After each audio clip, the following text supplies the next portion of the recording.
સુરતમાં જેલરના નામે આરોપીના સગા પાસેથી પૈસા પડાવવાનું કૌભાંડ સામે આવ્યું છે, જેમાં લાજપોર જેલના જેલરના નામે 15,000 રૂપિયાની માંગણી કરાઈ।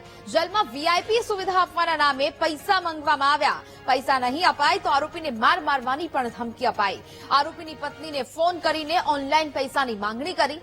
ઘટનાના કોલ રેકોર્ડિંગ્સ વાયરલ થઈ રહ્યા છે। ઓડિયો વાયરલ થતા જેલરે સચિન પોલીસ મથકમાં સમગ્ર મામલે ફરિયાદ નોંધાવી છે। પોલીસ તપાસમાં મહત્વના ખુલાસા થવાની પણ શક્યતા છે।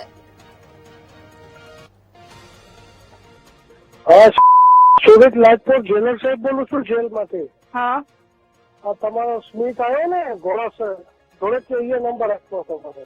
બરાબર। હું જેલર સાહેબ બોલું છું, એમના મિસિસ બોલે છે ને? હા હા હા હા હા તો મને કીધું હતું કે મારા મિસિસ ને કહી દેજો સાહેબ કોઈ ચિંતા કરે નહીં, એમને વીઆઈપી માં રાખ્યા છે અને જમવાનું ટિફિન ચાલુ કરી દીધું છે। બરાબર। હાલો હાલો મારો અવાજ સંભળાય છે બેન? હા હા એમને ટિફિન ચાલુ કરી દીધું છે, ગાડલું ગોદડું બહારથી મગાવી દઉં છું અને વીઆઈપી માં રાખ્યા છે સ્મિતભાઈ ને। બરાબર।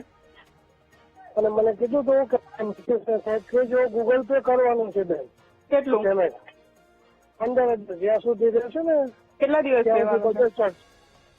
હવે મહિનો 2 મહિના તો રહેશે ને, 2-3 મહિના જો ભગવાન કરે તો 90 દિવસ તો પાકા જ બેન। 90 દિવસ? હાલો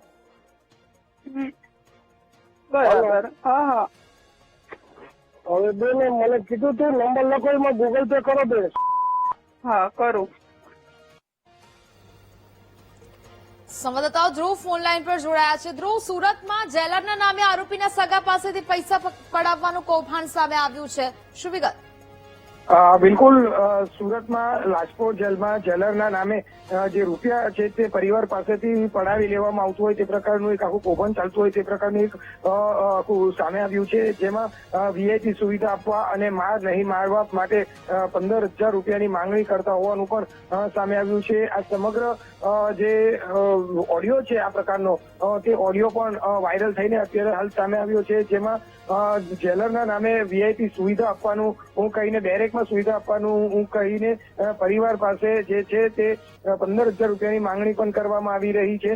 આ જે રીતના આખો ઓડિયો સામે આવ્યો છે, જે રીતની જેલમાં સુવિધા ઉભી કરવા માટેની ખંડણી મંગાઈ રહી છે, તેને લઈને જેલ પ્રશાસન સામે અનેક સવાલ ઉભા થયા હતા। જેલરના નામે આ પ્રકારે જયારે પૈસા માંગવામાં આવે છે ત્યારે જેલર જે છે તે પીકે ચાવડા પણ આશ્ચર્યમાં મુકાયા હતા અને તેમને જે છે તે તાત્કાલિક સચિન પોલીસ મથકનો સંપર્ક કરીને આ અજાણ્યા શખ્સ સામે ફરિયાદ નોંધાવી છે।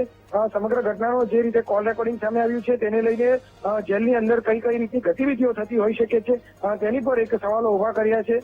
ત્યારે આ ઓડિયો વાયરલ થતા જેલર જે છે તેને સચિન પોલીસ મથકમાં ફરિયાદ આપતા પોલીસે જેલરની ફરિયાદને આધારે અજાણ્યા ઈસમ સામે હાલ ગુનો નોંધ્યો છે અને પોલીસ જે છે તે આની તપાસ કરી રહી છે। આ તપાસમાં ખૂબ જ મોટા ખુલાસા થવાની પણ શક્યતા નકારાઈ રહેતી નથી। જી બિલકુલ ધ્રુવ, જાણકારી બદલ આભાર।